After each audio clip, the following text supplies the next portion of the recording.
Well, welcome everybody. My name is Jeremy. We've got Robey here with us. Thank you for joining us, Robey. Oh, thanks. Thank you for hosting us, Jeremy. We are concluding our series talking about empathy. In this episode, we'll be talking about self-forgetfulness. Yes.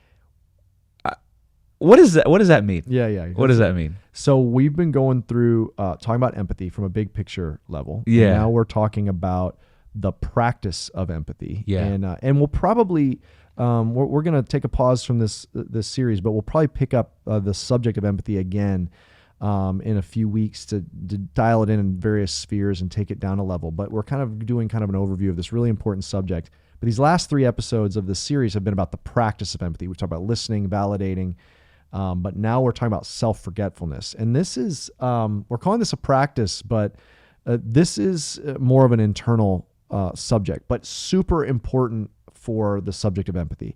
And we're getting this from Tim Keller's book, Freedom of Self-Forgetfulness. I know you've engaged that book as well. Amazing book, right? Very good book. Yeah, it's short, it's like 3 chapters, I think, or something like that. It's a very short book. Short book. It's like one of those, I think both Rebecca, my wife Rebecca, and I love this book, and it's one of those like you read once a year kind of books. It's super, super helpful.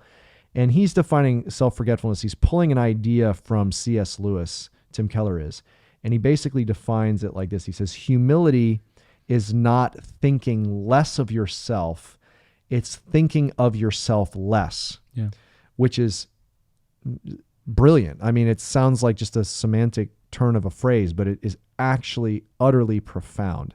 Typically, we think of humility as like, oh, I'm a nobody, I'm nothing. It's thinking less of yourself. But that's not humility. Humility is just thinking of yourself less. It's spending less time thinking about yourself. Because sometimes, like, false humility is like, oh, I'm nothing, I'm a nobody. Well, that's not true. Like, no one's a nothing. Humility usually starts with having an accurate view of who we are. It's like if LeBron is like, Steph Curry, to use Jeremy's favorite. If Steph Curry was like, it's just we hear about Steph Curry all the time, Jeremy. Anyway, he's pretty good. He's pretty good. If Steph Curry's like, I'm decent at basketball, we'd be like, are you serious? Like, that's ridiculous. You're amazing. So that's not humility. That'd be false humility. So he's defining humility as thinking of yourself less. So let's take this one more level deep. Really, in the end, insecurity and arrogance are not poles on a spectrum. They actually stem from the same thing. They're not really a whole lot different from each other because they're both preoccupation with self. Yeah. Insecurity is focusing on my flaws. Arrogance is focusing on my strengths. And usually someone who suffers from one or the other is usually ping-ponging back and forth. One day they feel like they're the king of the world. The next day they feel like, they're the bottom of the heap. They're just back and forth between the two. And so it really stems from the same thing, preoccupation with self.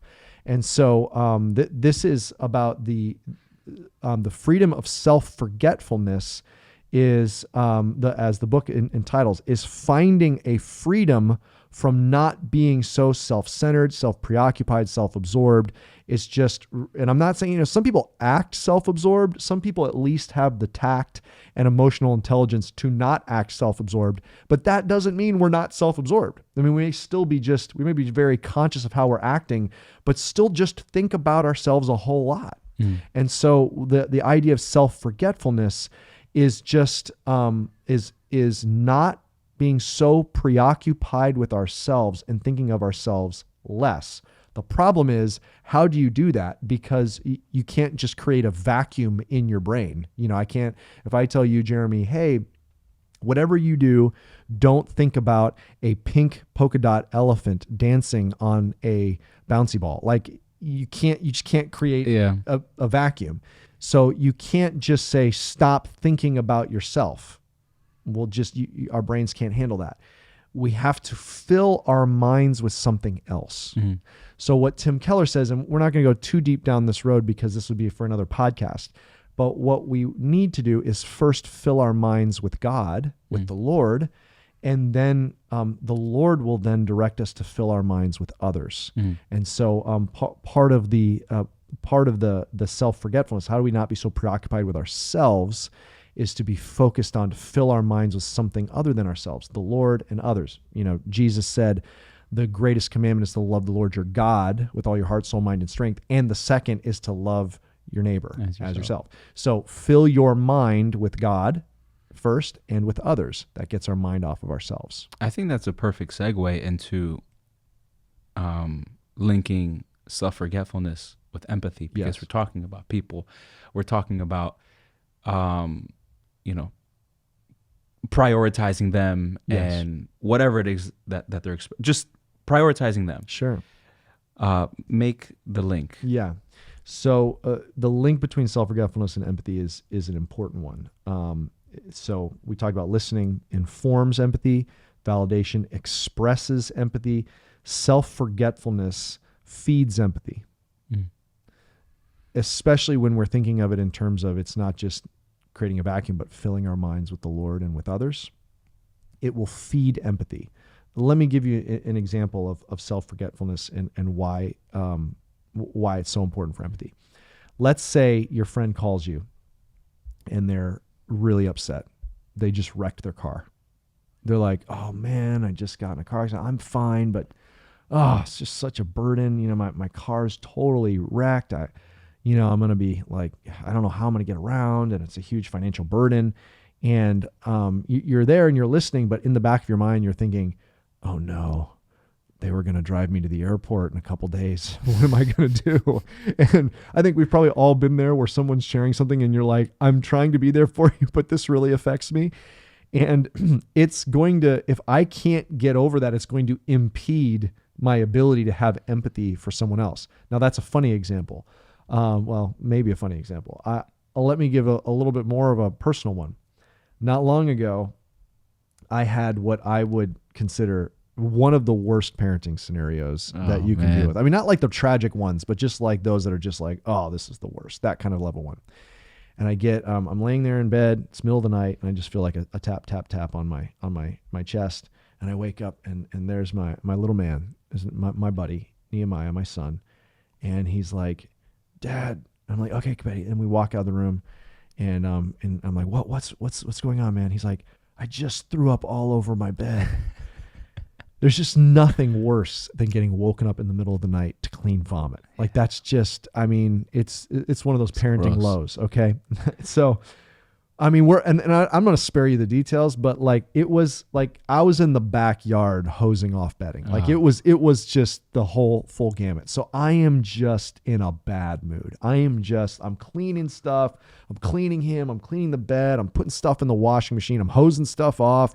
And I'm like, and I'm just like, I am just like feeling so sorry for myself. I'm like, this is the worst. Yeah. About 20 minutes into it, I'm in the bathroom with him, like kind of like helping him change and clean up. And it took about 20 minutes for me to realize, what might be worse than getting woken up by having to clean up someone's vomit is waking up vomiting.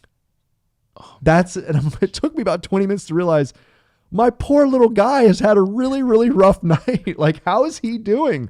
And I'm like, man, I had to just stop, put it down, and be like, buddy, are you okay? Like, and I wish I didn't have to say this. It took me a long time to forget myself and empathize with what he's going through. And so, man, as a parent, as a spouse, your spouse goes through a difficult season, and sometimes, man, we can be so absorbed with how it's affecting us that it's hard to empathize with what they're going through.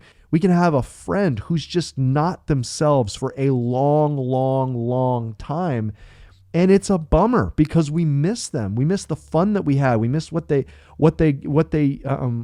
brought to us. And when someone's going through a parent is going through a hard time, and we look to them for certain things in our lives, or whatever it may be, maybe a sibling, we have people around us that a lot of times, if we don't have self-forgetfulness, it's hard to empathize with them because we're just so focused on how that affects us.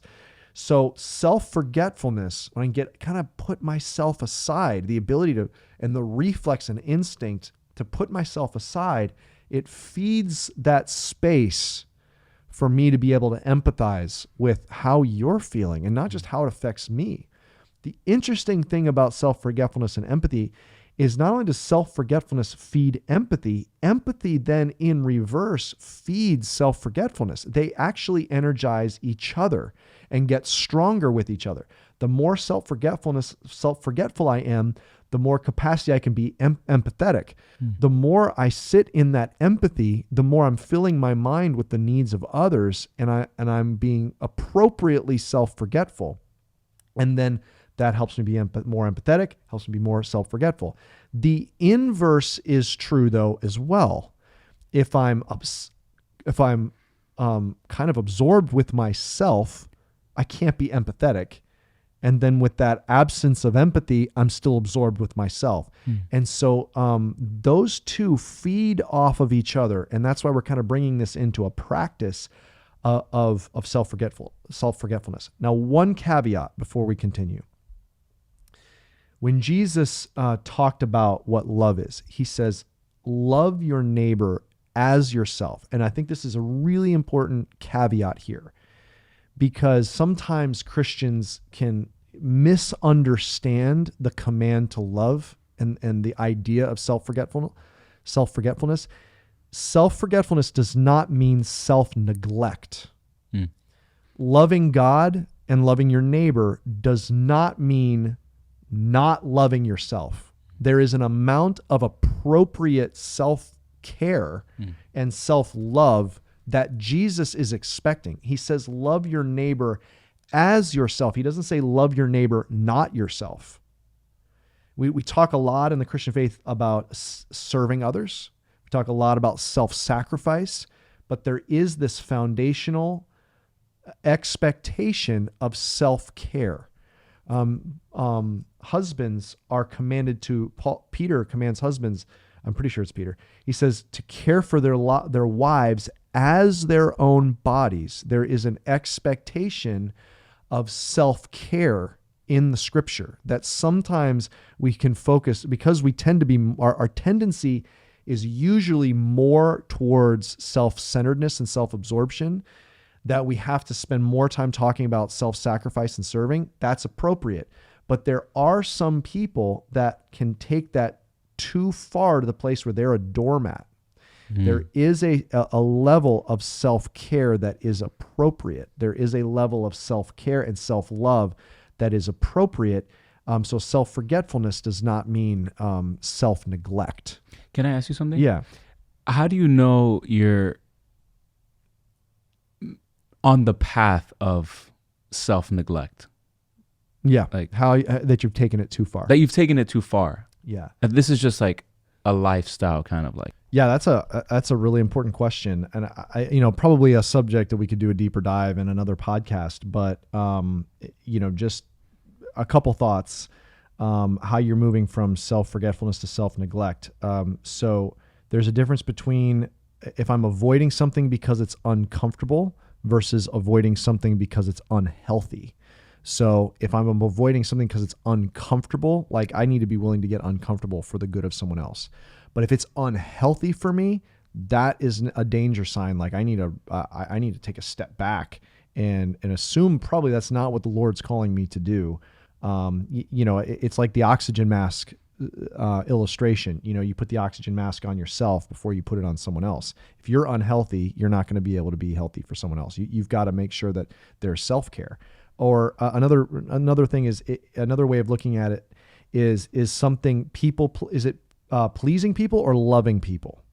So I'm called to love people. That doesn't always mean I'm going to please people. So I might be setting up a boundary in a relationship because it's unhealthy for me. And that may make that other person not happy, and they may shame me, guilt me, telling me I'm neglecting them. But I know that I need to create that boundary because I'm actually, it's unhealthy otherwise for me, and I'm actually going to be able to love them better with that boundary. If I'm operating out of guilt versus wisdom. So if I'm operating because I feel guilty, or I feel like, I have to please God or to be a good Christian or to please that person, I feel guilty not doing that. I'm probably going to be moving to self-neglect rather than self-forgetfulness is just coming from a place of wisely loving someone else. So there's several boundaries there, but in the end, we're called to love our neighbor as ourselves, love our spouses as our own bodies, as it says. It's actually Ephesians. Paul says, now that I remember, it's actually loving each other as our own bodies. Self-forgetfulness is important. It feeds empathy, but it does not mean self-neglect. And I think keeping that line is super important. Okay. Well, as far as what we've discussed, what would you say is one takeaway putting into practice self-forgetfulness? Yeah, I think one practical way to think through this of how to pursue self-forgetfulness would be, and there's many, but one would be our prayer time. Again, kind of audit your prayers. So is most of my prayer my requests of the things I want God to do for me? Or do I start with praise and thankfulness to God? Yeah. And then intercession for others. I don't want to neglect praying for me. That's important. It's commanded. Present your requests to God. Like, we're told to do that. Like, give space in your prayers to the Lord. But do I give space in my prayers for intercession? You know, we are all the time as Christians saying, yeah, I'll pray for you. Do I? Like, do I actually stop and pray? Even praying with empathy and just saying, man, Lord, I'm sure this person's struggling. Lord, please, like, how would I pray if I was struggling through that? Pray that for someone else. So filling our minds, if I start, and I hope that as believers, we pray continually, but I hope we also set aside focus time to pray. I think that's an important practice that Christ modeled, and we're commanded to get that time with the Lord. And just really taking space to pray for others. And we can kind of see in our prayer life, we can see a window into how self-preoccupied we are in our prayer life. Again, that's not to say to neglect yourself. Man, come before the Lord. There's plenty of scriptures where you have a psalmist pouring out like, Lord, I feel like this, and this is a terrible situation. There's plenty of place to do that. Even the Lord, even Jesus did that. We definitely want to cry out to the Lord and present our requests and our needs and make him the strong tower to which we run. But just take a little bit of an audit. Is that all I'm doing in prayer? Do I take time to set my mind on who the Lord is and draw strength from meditating on his beauty and glory and power and presence and love, and like draw strength from that? Am I going to battle and giving time and laboring empathetically for those around me? I want to be able to get lost in worship of God and get lost in intercession and prayer. And so I think thinking through how that affects our prayer life is a helpful practice for self-forgetfulness. Yeah. And it goes into what you had referenced from the book from Timothy Keller. Humility is not thinking less of yourself, but thinking of yourself less. Absolutely. And with interceding, I'm not disregarding myself for my requests, but at the same time, I'm holding others at a higher priority than myself. But thank you for sharing that, Robey. Guys, thank you for joining us on this episode of the City Rev Life podcast. We'll see you next time. Thank you so much for listening to the City Rev Life podcast. Feel free to subscribe or leave a rate and review. If you want more content or additional resources, head to cityrev.org or download our app. We hope you have a great day.